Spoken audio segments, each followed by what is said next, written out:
에, 제가 오늘 여기서 말씀드리려고 하는 것은 이제 보왕산매론 이거 하나씩 얻으셨죠? 예. 이걸 가지고 이제 얘기하렵니다. 오늘 이 모임은 길상의 모임입니다.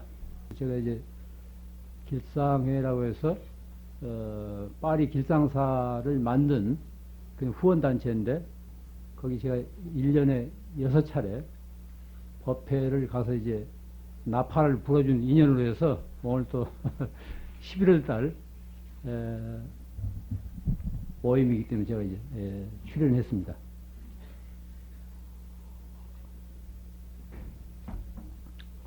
신앙생활은 끝없는 복습이에요. 절에 가서 이제 법회 들으면 뭐 비슷비슷한 소리 아니에요. 끝없는 복습입니다. 신앙생활에 예습은 없어요. 우리가 하루하루 정진하고 익히는 게 다 복습이에요. 영적인 체험은 복습의 과정을 통해서 얻어져요. 우리가 어떤 종교적인 체험을 얻는다는 것은 이런 그 하루하루 되풀이되는 비슷비슷하게 되풀이되는 복습의 과정을 통해서 얻어집니다. 복습은 단순한 이 반복이 아니라 새로운 시작입니다. 어제까지 익혔던 그런 정진은 어제로서 끝나는 거예요. 오늘 또 새로운 시작입니다. 지금까지 이제 보왕산매를 많이 들었죠? 보고 듣고 하는데 이제 다시 오늘 복습 삼아서 이렇게 하는 겁니다. 지금까지 들었던 건 다 잊어버리세요. 그건 과거사예요. 오늘 이 자리에서 함께 우리가 음미하는 겁니다. 우리가 살아가는 이 세상을 사바세계라고 그래요. 사바세계. 사바세계라는 뜻이 무슨 뜻인지 아십니까? 사바사바 해서 적당히 넘겨가는 이런 세상이라는 뜻은 아니죠. 버머, 산스크리트에서 온 말인데 사하다투, 사하를 이제 중국말로 옮기다 보니까 이제 사바가 됐는데 이 뜻은 우리말로 하자면은 참고 견뎌 나가야 하는 세상의 뜻이에요. 사바세계라는 뜻은 우리 참고 견뎌 나가야 하는 그런 세상이라는 뜻입니다. 그 참으린자 흑토자, 인토, 우리가 사는 세상이 이게 사바세계, 이게 참는 땅이라는 거예요. 또 이제 가민토, 견딜 감자, 참으린자. 우리들 하루하루 살아가는 것이 참고 견뎌 나가는 이런 세상이다, 이런 뜻입니다. 참고 견디면서 살아가는 이런 세상이기 때문에 거기에 이제 삶의 묘미가 있어요. 모든 것이 우리 뜻대로 된다면은 좋을 것 같지만은 세상 사는 재미가 없을 거예요. 마치 그것은 수영하는 사람들이 흐르는 물에 따라서 이렇게 흘러가는 것하고 어떤 거스름을 통해서 이제 헤엄쳐가는 것도 달라요.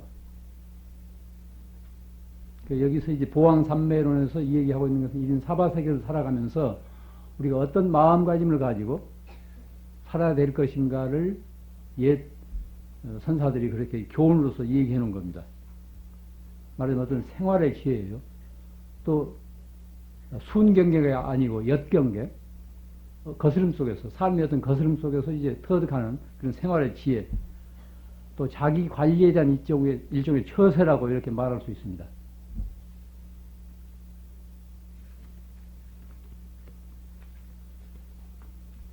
첫째, 제가 한번 읽고 이제 해설을 하겠어요.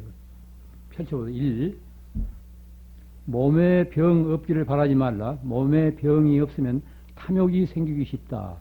그래서 성인이 말씀하기를 병고로서 양약을 삼으라 하셨느니라. 이 몸이라는 게 지수화풍, 뭐 사대로 되었다고 그러지 않습니까? 또 인간의 존재를 하는 오원, 뭐 반야심경에 나오듯이 색수상 행식, 물질적인 요소와 정신적인 요소가 화합해서 된 유기적인 존재입니다. 본래부터 있었던 것 아니에요. 어떤 인연이 다 가지고 이런 그 형상을 갖추고 나왔습니다. 또 인연이 다 하면은 이게 흩어지고 말아요.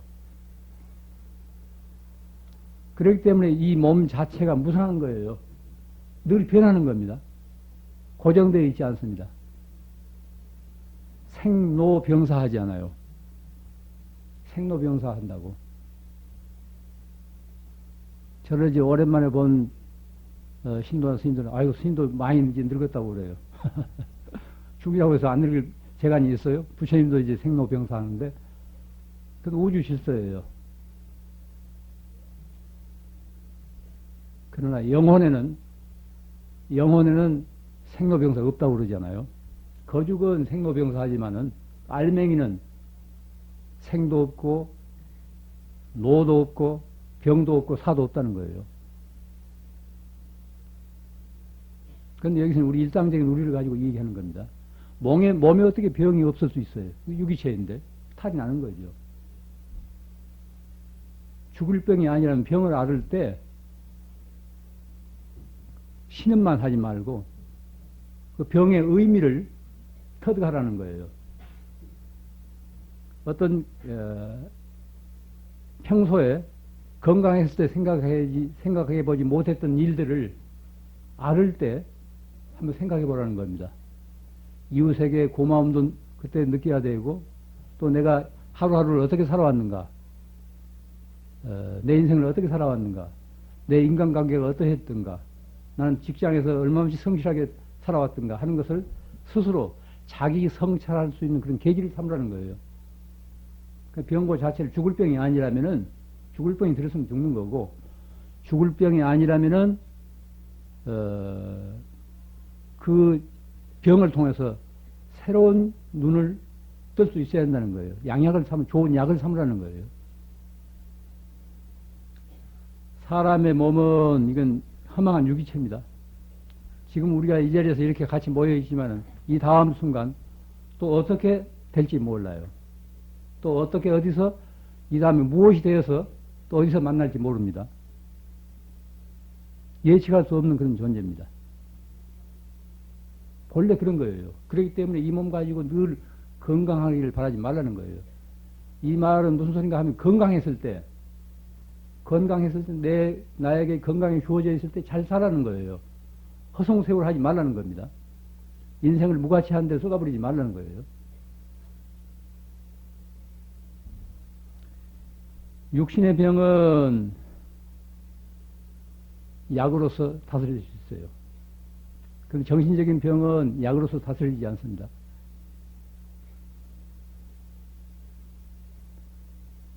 오늘날 우리들은 얼마나 허약합니까? 옛날도 가진 것도 많고 아는 것도 많고 여러 가지 편리한 시설 속에 살고 있는데 체력과 의지는 자꾸 떨어져요. 뭐 좀 몸에 좋단다 하면 하루아침 그쪽으로 다 쏠리잖아요. 이게 허약하다고. 옛날 그 농사지고 살던 이런 그 흙에다 뿌리를 내리고 살던 시절에는 흙으로부터 그런 많은 기운을 받아들였기 때문에 그런 흙의 교훈을 몸소 익혔기 때문에 그렇게 허약하지 않는데 이제 자꾸 흙으로부터 멀어가니까 대지로부터 멀어가니까 그렇게 허약해지는 거예요. 생각 자체가 허약하다고요. 뭐이 좀 어떤다 하면 그냥 하루아침에 그냥 좌절하지 않아요. 중생의 병은 업에서 와요.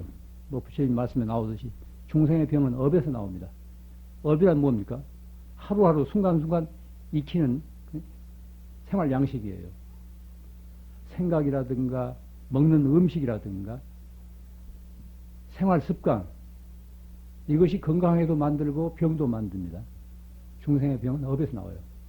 보살의 병은 어디에 있는가? 자비심. 중생이 앓기 때문에 앓는다. 뭐 이런 교훈이 있지 않습니까?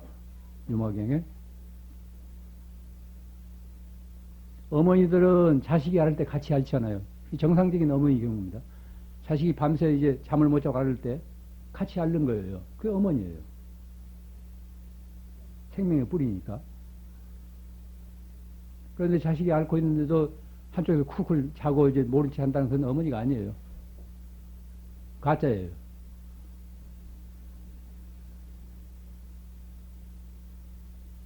이건 누가 그렇게 시켜서가 아닙니다. 원천적으로 자식이라는 것은 모태에서 나온 가지 아닙니까? 뿌리에서 파생된 가지라고요. 가지가 앓을 때 뿌리가 앓지 않을 수 없는 거예요. 중생의 병은 업에서 나오지만은 보살, 어머니들이 보살이죠. 보살의 병은 자비심에서 나온다는 거예요. 자비심에서. 그런데 이건 정상적인 경우고 세상에 이렇게 막대가다 보니까 자식이 앓는지 말는지 그냥 자기만 생각하고 자기만 해석해도 아니고 그냥 잘 먹고 지내지 집안 식구들이 어떻게 되는지 모르는 이런 또 이제 희한한 사람도 들어있잖아요. 많은 숫자는 아니지만은.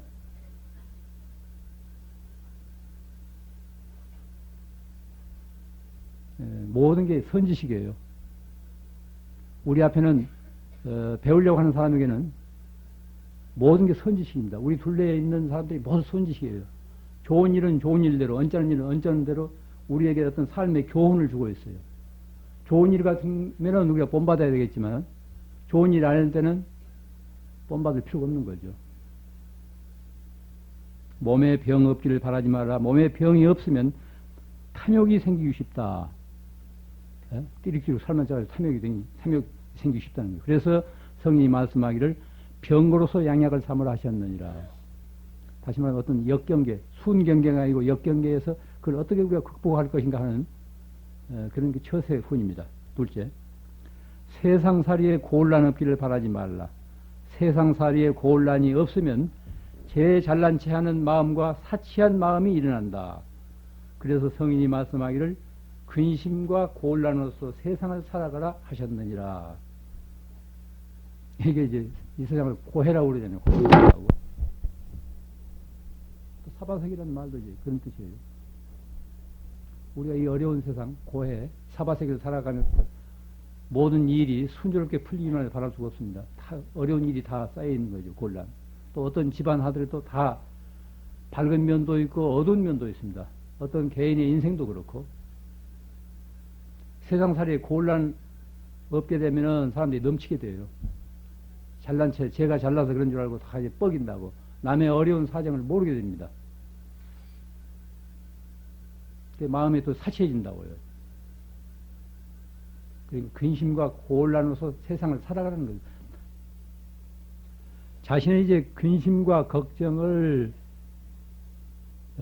밖에서 오는 귀찮은 걸로 생각하지 말라는 거예요. 자기 어떤 삶의 과제로 생각해야 됩니다. 숙제로 생각해야 돼요. 우리 집안에 어떤 그 걱정과 근심거리 이런 것이 있다면은 회피할래 회피할 수 없는 겁니다. 그걸 딛고 일어서야 돼요. 어떤 의미가 있는가? 왜 우리 집안에 이런 게 액난이 닥치는가? 이런 재난이 닥치고 이런 또 이제 이 병고가 닥치는가? 이것을 안으로 살피면서 그걸 딛고 일어서는 거예요. 다시 말하면 어떤 숙제로서 생각하는 겁니다. 이 세상에 우리는 다 저마다 자기 짐을 지고 나오잖아요. 저마다 자기 짐을 지고 나온다고. 그 짐마다 무겁고 달라요. 누구든지 이 세상에 나온 사람은 다 남들이 넘어다 볼 수 없는 그런 짐을 다 지고 있다니까요. 그런 그늘을 지니고 있어요. 그게 그 인생이에요. 그러니까 나쁘게만 생각하지 마세요. 집안에 어떤 어려운 일이 있다고 해서 나쁘게만 생각하지 말라는 거예요. 그 어려움을 통해서 그걸 딛고 일어서는 새로운 어떤 창의력을, 의지력을 개발하라는 그런 어떤 우주의 소식으로서 받아들일 수 있으면은 세상은 살아갈 만한 세상이 됩니다. 처음부터 제가 말씀드렸습니다. 이 사바세계라는 거예요. 참고 견뎌야 할 세계. 근데 거기가 묘미가 있어요. 만약 이게 극락이라든가 지옥이라 하면은 이건 재미없어요. 극락? 아무 고통도 없다는 거예요. 뭐 생각만 해도 뭐 온다는 거예요. 물론 이제 우리들이 이상적으로 추구하던 세계죠. 그건 재미없어요. 또 지옥? 너무 고통스러워서 감내할 수 없는, 우리로서는 감내할 수 없는 거죠. 사바세계는 그 중간이에요. 우리가 참고 견딜 만한 그런 세상이라고요. 셋째, 공부하는데 마음에 장애 없기를 바라지 말라. 마음에 장애가 없으면 배우는 것이 넘치게 된다. 그래서 성인이 말씀하기를 장애 속에서 해탈을 얻으라 하셨느니라. 이것은 꼭 스님들이 무슨 신도들이 정진하는 그런 건 아닙니다. 이 공부한다고 해서 꼭 무슨 학생들이 공부하고 수행자들이 공부하는 것만 아닙니다. 우리 이 세상 살아가는 일이에요.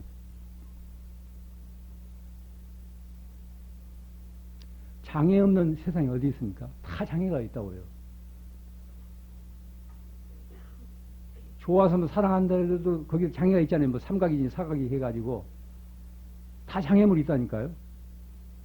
장애 없는 게 아무도 없습니다. 우리가 뭐 중물도 그렇고 세상살이도 그렇고 한평생 사람 이렇게 되돌아보면 무수한 장애물을 경주해요. 지금까지 우리가 여기까지 이 자리에까지 오면서 얼마나 많은 장애물을 해치고 왔어요. 우리가 인생이라는 것은 장애물 경주라니까요. 아직 끝나지 않았어요. 이 장애물이. 해탈이란 뭡니까? 그런 장애로서 벗어나서 안팎으로 자유로워진 상태, 안팎으로 홀가분해진 상태, 이걸 해탈이라고 그러죠. 모든 고뇌로부터 안팎으로, 고뇌로부터 자유로워진 상태. 그러니까 장애라는 건 뭐냐? 해탈에 이르는 디딤돌이에요. 발판이에요. 그런 장애가 없으면 해탈도 있을 수가 없는 거예요. 모든 게 다 필요한 존재라니까요. 이 우주에는 다 필요한 거예요. 어떤 미생물이 됐건 다 우주에 필요한 거라고. 그래서 나와 있단 말이에요. 그런데 그것이 귀찮다고 해서 농약으로 무슨 강한 살충제를 죽여보세요. 그 미생물은 없어지는 게 아니고 그게 이제 연쇄 반응을 일으켜가지고 우리에게 진짜 없어는 안 될 이론까지도 다 사라지고 그러잖아요. 오늘 그 생태계 이런 그 변화라든가 환경 문제, 또 지구 온난화 문제, 이게 뭡니까? 너무 우리가 이제 그런 전체적인 흐름을, 전체적인 조화를 모르고 어떤 부분적인 데 갇혀가지고 그것만을 이제 너무 지나치게 소비하고 낭비하고 혹사하다 보니까 지구 자체가 이건 인간들을 감당 못하는 거예요. 여기저기서 뭐 그냥 털어내려고 산불도 나고 재채기 하느라고 또 지진도 일으켰다가 또 여기서 불도 질렀다 그러잖아요. 지구에 사는 인간들이 마치 물컵처럼 하도 귀찮게 하니까 털어내느라고 지금 지구가 이렇게 몸살을 앓고 있는 거예요. 지구는 뭡니까? 우리가 기다릴 어떤 생명의 바탕이에요. 우리만 살고 지나갈 그런 게 바탕이 아닙니다. 영원히 존속돼야 할 생명의 바탕이라고. 그런데 20세기 후반에 와서 우리가 너무 그 지구를 함부로 대했기 때문에 그 하나의 보상으로서 지금 오늘날 이런 여러 가지 이변이 오는 거죠. 장애 없기를 바라지 마세요. 장애라는 건 다 그걸 뚫고 지나갈 수 있는 어떤 해탈의 길로 이어진 길목이기 때문에 장애를 거부하려고 하지 말고 그걸 받아들이라는 거예요.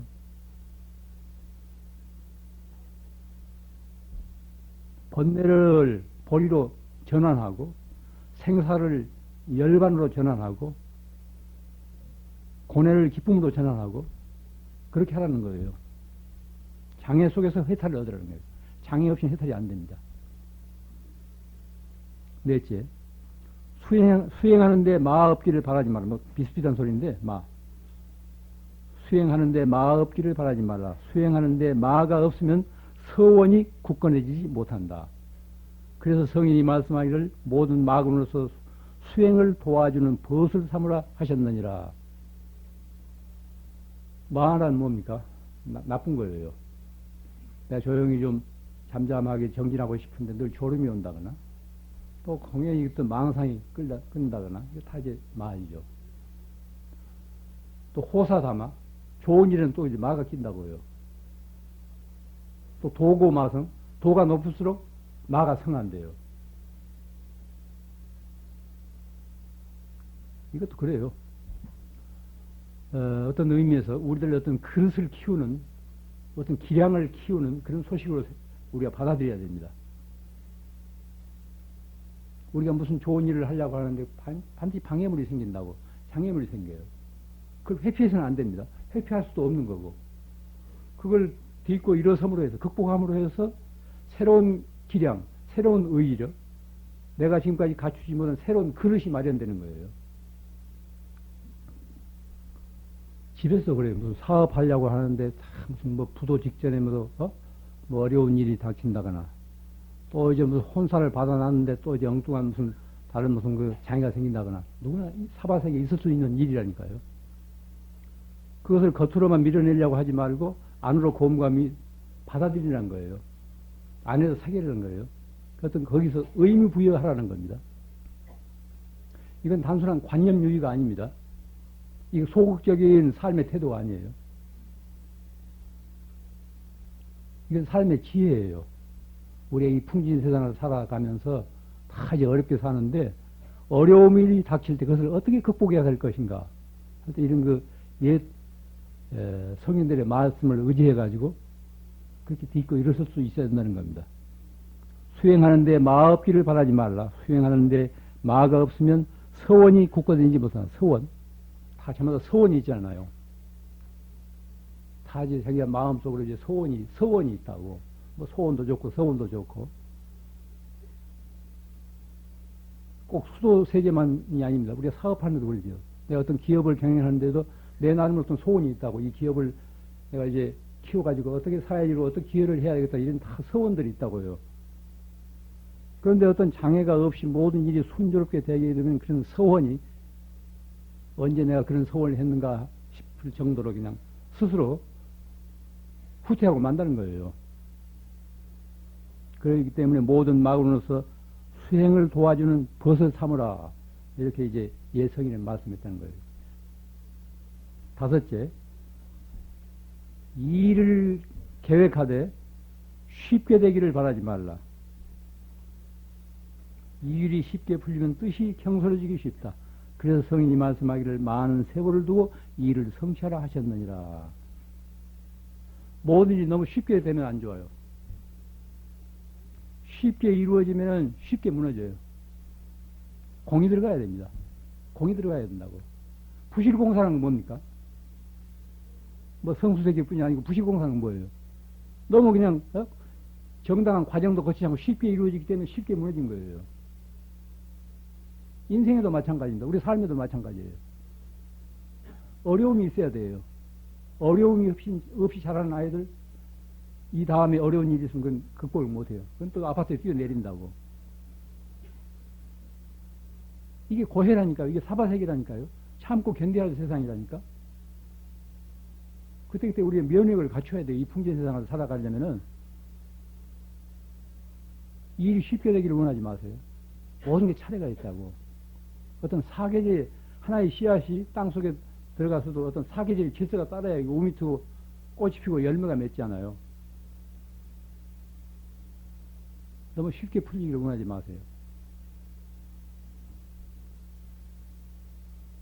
뜸을 들이는 과정이 있어야 되잖아요. 뜸을 들여야 한다고.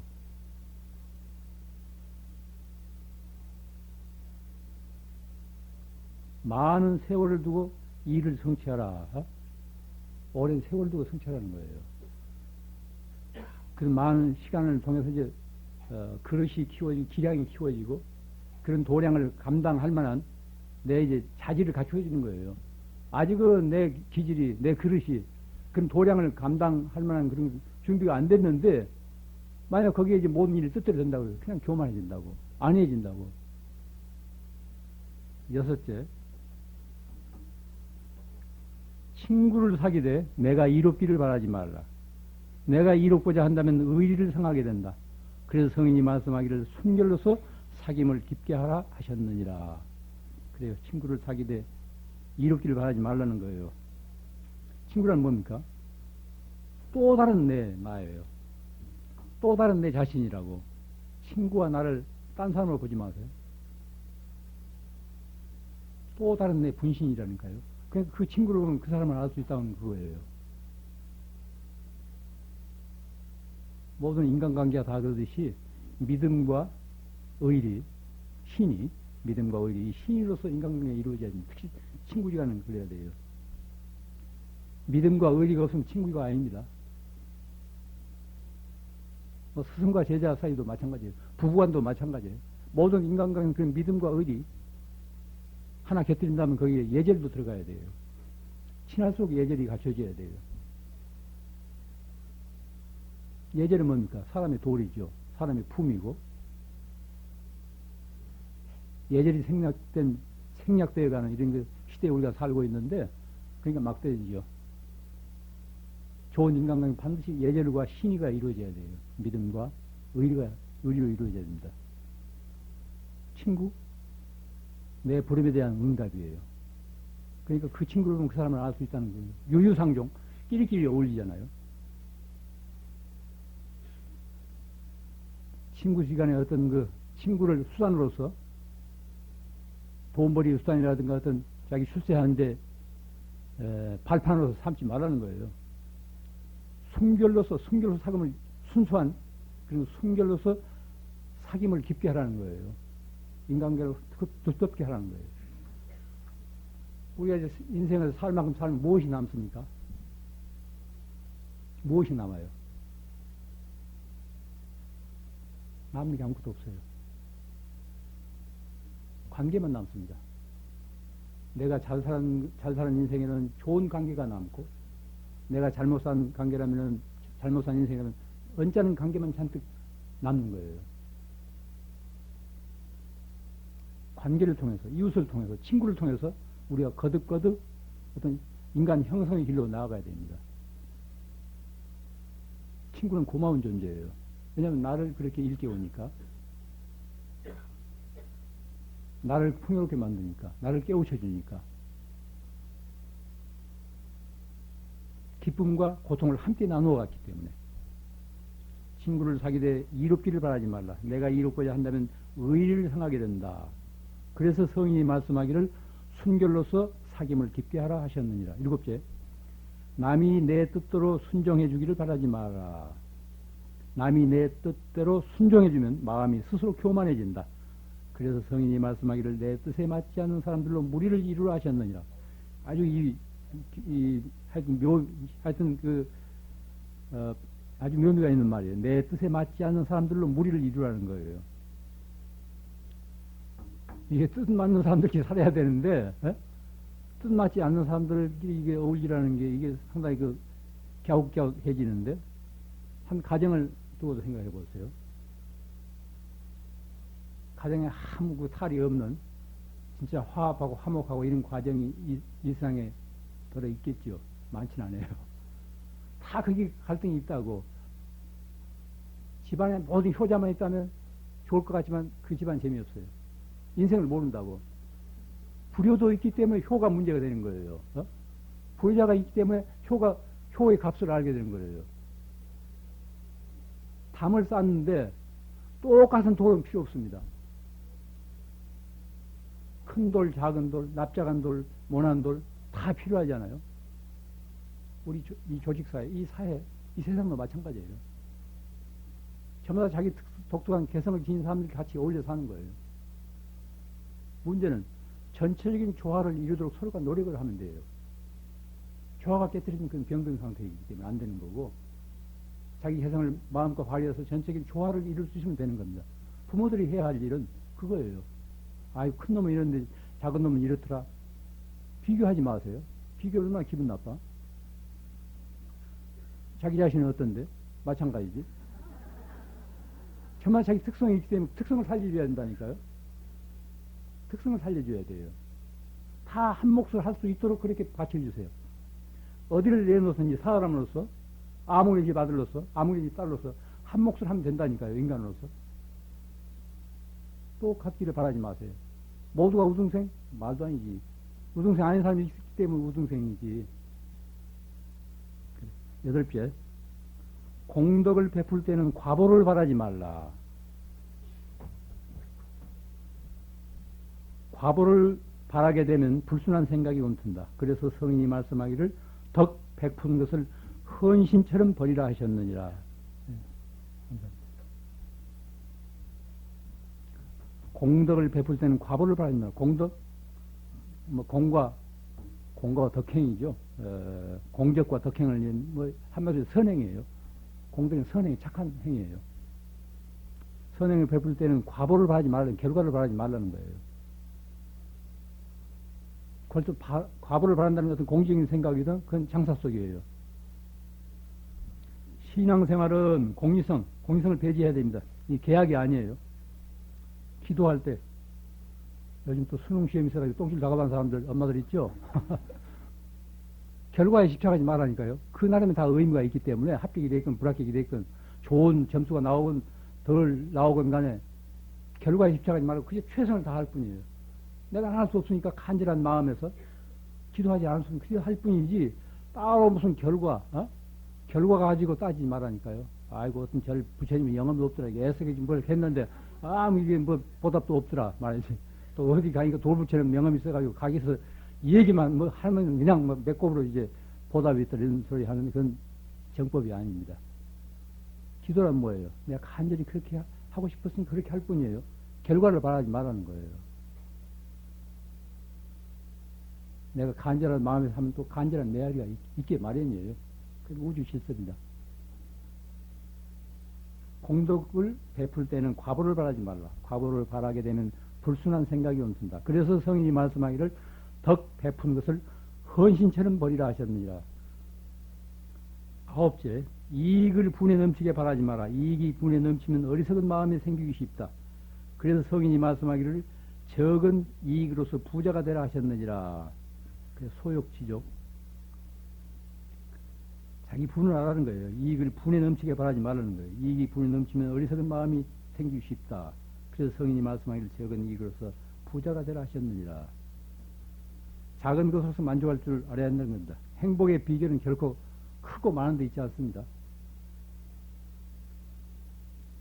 오늘날 우리 경제 현실이 어떻습니까? 그냥 입만 벌리면 다 이제 경제 타령하지 않아요. 하루에도 뭐 기업체들이 몇 개씩 이제 도산되고. 그런데 인간 생활이 이 경제만이 다 아니에요. 우리가 너무 지금 그런 데만 치우치고 있다고. 세계적인 흐름이라고 해서. 그러다 보니까 이제 분에 넘치게, 우리 분에 넘치게 과소비하고 있잖아요. 너무 우리 또 생태계를 파괴하고 있고. 오늘날 경제가 이제 어렵다는 것은 우리 그릇을 생각해야 돼요. 일찍 우리 그릇을 만들어 놓지 않고 자꾸 어떤 욕심껏 뭘 담기만 하려고 했던 거예요. 오늘의 불황은 우리들 마음이 그만큼 빈약하다는 증거예요. 그릇을 키우려면은 눈앞 이해관계에 매달리지 말고 덕을 길러야 됩니다. 덕을 길러야 돼요. 개체를 넘어서 어떤 전체를 생각해야 한다니까요. 전체를 생각해야 돼요.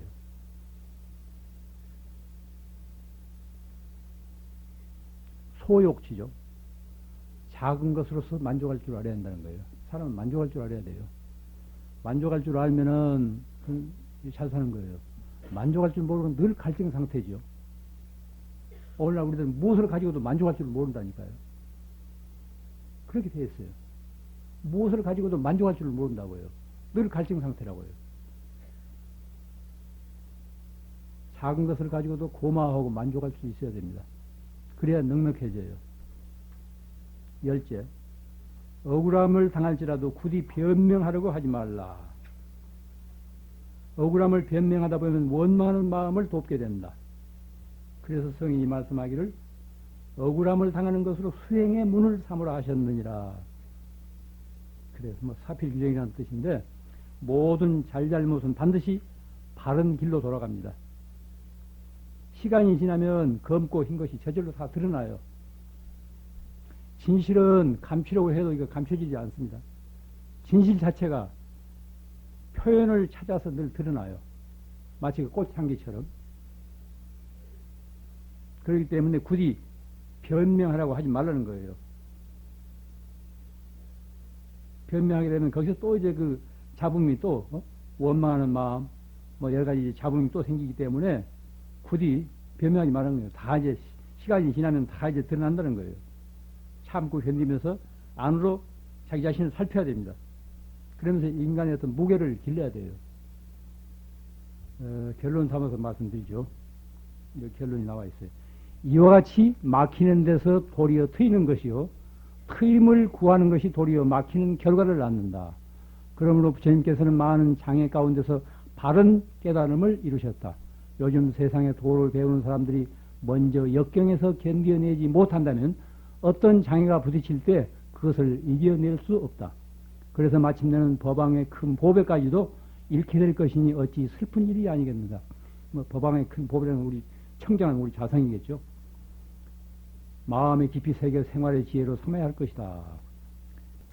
역경을 이겨내지 못하면은 자신이 지닌 생명의 씨앗을 꽃 피울 수 없습니다. 저마다 자기 나름의 꽃이 있어요. 다 꽃씨를 지니고 있다고요. 그런데 역경을 이겨내지 못하면 그 꽃을 피워낼 수가 없습니다. 하나의 씨앗이 움트기 위해서는 흙 속에 묻혀서 참고 견디는 그런 인내가 필요해요. 그게 참고 견디라는 거예요. 거기에 감추어진 삶의 묘미가 있습니다.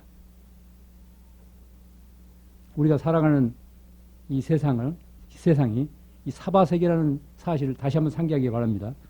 극락도 지옥도 아니라는 거예요. 사바세계, 참고 견딜 만한 세상. 여기에 그 삶의 묘미가 있습니다. 가끔 외우면서 생활의 지혜로서 삼기 바랍니다. 오늘